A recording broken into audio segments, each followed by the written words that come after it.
দুজন দুজনের প্রতি আসক্ত থাকলে স্বয়ং ভগবানও তোমাদের আলাদা করতে পারবে না।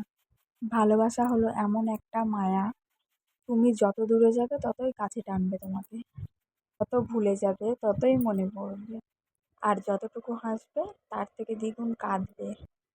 জীবন সুন্দর হয় না, জীবনকে সুন্দর বানিয়ে নিতে হয়। যে যতটুকু পায়, মানে ভগবান যাকে যতটুকু দেয় তাকে ততটুকু নিয়ে সন্তুষ্ট থাকতে হয়। সরল হয়ে ঠকে যাও, তবু স্বার্থপর হতে যেও না। নিজের স্বার্থের জন্য এমন কিছু করে বসো না যার জন্য একটা মানুষের ক্ষতি হয় এবং একটা মানুষের জীবন নষ্ট। জীবনে সফলতা মানে সংগ্রাম। জীবনে সফলতা পেতে গেলে তোমাকে বাঁচতে হবে, লড়াই করতে হবে। সারা জীবন যে সুখের মধ্যে দিয়েই তোমার দিন কাটবে এমন না। তোমাকে সুখ, দুঃখ, হাসি, কান্না সব কিছুর মধ্যে দিয়েই তোমাকে যেতে হবে। সব কিছুর সঙ্গে লড়াই করে তোমাকে বেঁচে, পরিস্থিতির সঙ্গে লড়াই করো এবং সৎ পথে চলো।